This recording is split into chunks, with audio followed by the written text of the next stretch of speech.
प्रेमाची गोष्ट या मालिकेच्या येणाऱ्या भागांमध्ये एक जबरदस्त असा ट्विस्ट आपल्यासमोर येणार आहे।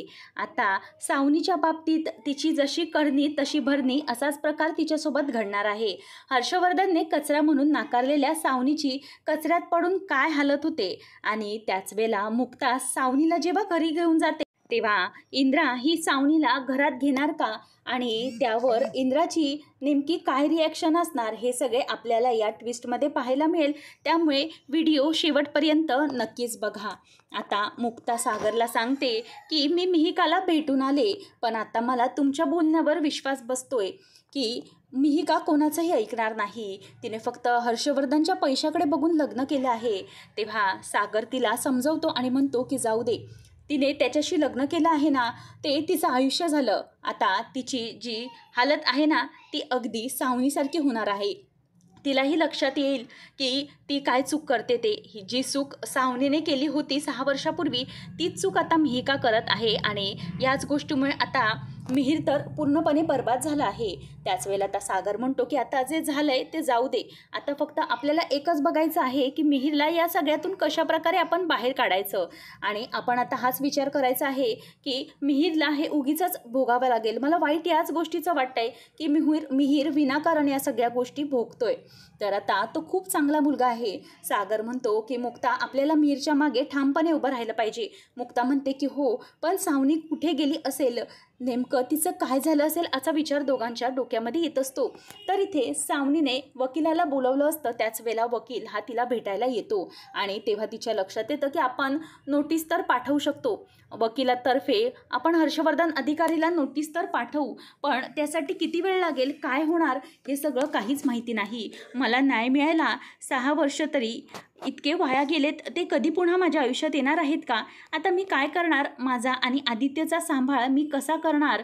किती दिवस मी या हॉटेलवर राहणार? असं तिच्या मनामध्ये येत असतं। एवढ्यातच आता तिथे हॉटेलचा मालक येतो आणि तो म्हणतो की मॅडम तुम्ही राहिलेत त्या दिवशीचे पैसे द्या।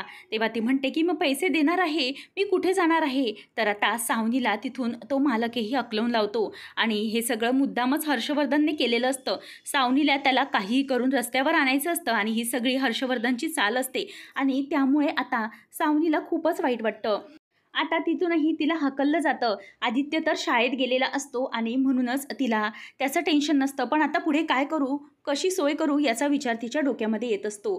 तर ती विचार करते की मला खरंच सगळ्या बाजूने आता फसायला झालेलं आहे। मुक्ता आणि हर्षवर्धन जे काही बोलत होते ते खरं होतं। हर्षवर्धन चांगला नाही, पण मुक्ताने मला या सगळ्यामध्ये फसवलेलं आहे आणि मात्र स्वतःच्या बहिणीचा वापर करून हे सगळं केलं आहे। मी मुक्ताला सोडणार नाही असा विचार ती करत असते।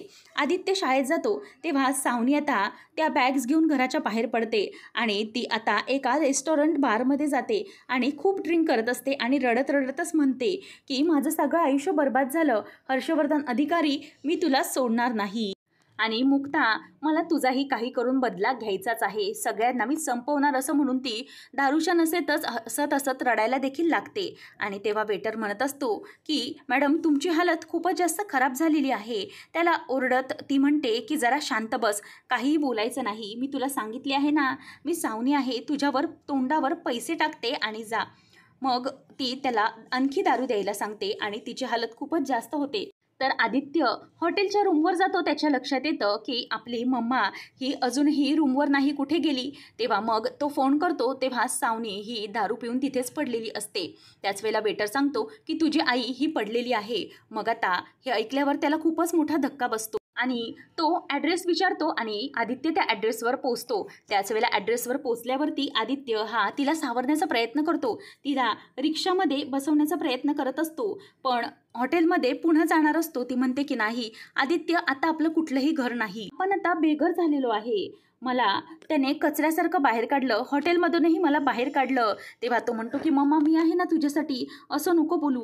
तेव्हा ती पुढे पुढे चालत असते आणि पुढे असलेल्या कचऱ्यात जाऊन पडते। तेव्हा आदित्य तिला सांभाळतो आणि म्हणतो की चल इथून। तेव्हा ती म्हणते की मी कचराच आहे ना, हर्षवर्धन मला म्हणाला की या कचऱ्याला बाहेर काढून टाक, तेव्हा मी खरंच कचरा आहे। सावनीची ती हालत बघून आदित्यला खूपच वाईट वाटतं। तो आता सागरच्या फोनवर फोन लावतो आणि म्हणतो की पप्पा। तेवढ्यात मुक्ता फोन उचलते आणि ती म्हणते की काय झालंय, माझ्या आदित्य बाळाला, तेव्हा तो म्हणतो की माझ्या पप्पांना फोन द्या ना. ती म्हणते बोल ना काय झालं आहे. तेव्हा तो म्हणतो की मुक्ता आंटी, माझी मम्मा इथे पडली आहे कचऱ्यामध्ये. तेव्हा तो म्हणतो की प्लीज लवकर या. ती ॲड्रेस विचारते, तेव्हा तो ॲड्रेस सांगतो.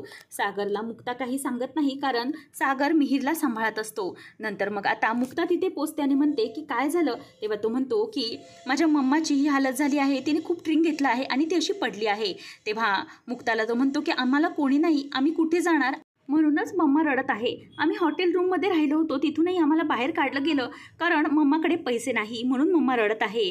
तेव्हा मुक्ता म्हणते की असं बोलू नको आदित्य बाळा, तुझं पूर्ण घर आहे, तुझं कुटुंब आहे, चल घरी, सगळे तुझी वाट बघत आहेत.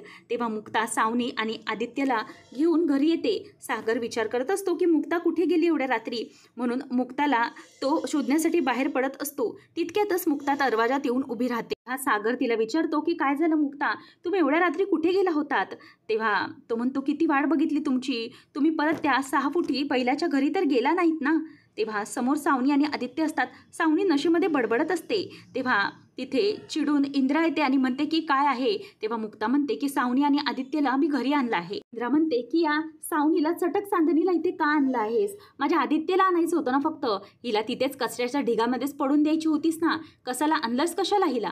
तेव्हा मुक्ताला मात्र वाईट वाटत असतं. तेव्हा मुक्ता इंद्राला समजावते की आपल्याबरोबर जर आदित्यला राहायचं असेल तर सावनीलाही इथेच राहू द्यायला हवं, कारण काही झालं तर ही सावनी ही आदित्यशिवाय आणि आदित्य सावनीशिवाय नाही राहू शकणार. म्हणून हे ऐकल्यावर आदित्यला खूपच बरं वाटतं. तेव्हा आता इंद्रा तिला म्हणते की कोयत्याची शपथ घेऊन सांगते, जर इथे कुठल्या दुसऱ्या विचाराने आली असशील ना तर केरसुनी घेईन आणि तुला मारेन मी. असं म्हटल्यावर आता हे ऐकून सागरलाही सावनीचा खूपच राग आलेला असतो आणि मुक्तानेही हा निर्णय का घेतला याचं तिला वाईट वाटत असतं. तेव्हा सावनी म्हणते की जाऊ दे मुक्ता, मी इथून निघून जाते, चल आदित्य बाळा आपण इथून निघून जाऊ. तेव्हा इंद्रा म्हणते की काहीच गरज नाही आहे, थांबा इथे. तेव्हा ऐकून आदित्यला बरं वाटतं आणि मग मुक्ता ही सावनीला तिच्या रूममध्ये घेऊन जाते आणि नंतर मग तिथे सई येते. सई म्हणते की आदित्य दादा तू आलास, थँक्यू.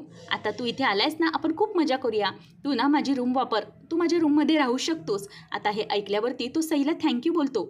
नंतर मग घरातले सगळे हे पाहून खूपच आनंदित होतात, कारण फायनली सईने आणि आदित्यने आता एकत्र वेळ घालवणार असतात आणि दोघं भाऊ बहीण सुखाने कोळींच्या घरात नांदणार असतात.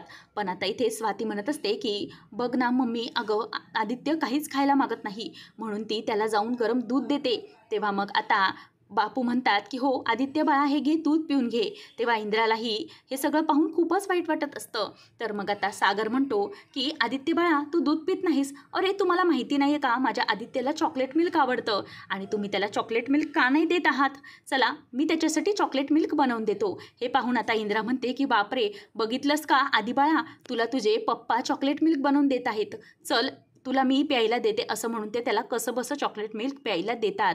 नंतर मग आता आदित्य त्याचा चेहरा पाहून घरातले सगळेजण अगदी कासावीस झालेले असतात. तर सई म्हणते की दादा तू आता हे चॉकलेट मिल्क लवकर पिऊन घे, मग ना माझ्यासाठी माझ्याकडे एक सरप्राईज आहे, माझ्याकडे ना एक नवीन गेम आहे, पप्पाने मला घेऊन दिला आहे, आपण तो खेळूया. तेव्हा मग इंद्रा म्हणते की बघ लवकर लवकर गेम खेळा, मग मी तुम्हाला उद्या काहीतरी गंमत देणार आहे. मग आता घरातलं वातावरण अगदी लहान मुलांनी भरून गेलेलं असतं. हे पाहून मुक्ताला खूपच बरं वाटत असतं आणि सागरलाही आदित्य घरी आल्यामुळे खूपच जास्त आनंद झालेला असतो. आणि इथे सावनी मात्र वेगळ्याच तऱ्हेमध्ये असते आणि मुक्ता तिला सावरत असते. मुक्ता तिला म्हणते की सावनी तुम्ही आता कसलंही टेन्शन घेऊ नका. ती म्हणते की मुक्ता काळजी करू नको, मी लवकरच या घरातून जाईन, तुमच्या या हॅपी फॅमिलीमध्ये मी नाही येणार, मला माहीत आहे की तुमच्या कुटुंबात मी आलेली आहे आणि लवकरच मी इथून जाईन. तेव्हा मुक्ता म्हणते की तुम्हाला कोण म्हणाले जा म्हणून, तुम्ही इथेच राहा, तुम्ही आमचेच आहात, आदित्य आमचाच या घरचाच मुलगा आहे, त्याचंच घर आहे, हे या कपडे तुम्ही चेंज करून घ्या आणि फ्रेश व्हा, प्लीज असा कुठलाही विचार करू नका. आता सागर हा मुक्ताचं ते वागणं बघतो आणि इतकी सावनीची काळजी घेत असताना तो विचार करतो की मुक्ता ज्या सावनीवर इतकं चांगलं वागते, ज्या सावनीने मुक्ताला इतका त्रास दिला आणि कधी तिचं चांगलं बघितलं नाही, तिच्यासाठीच माझी मुक्ता किती करत आहे. खरंच मी खूप लकी आहे जी मला माझ्या मुक्तासारखी बायको मिळाली.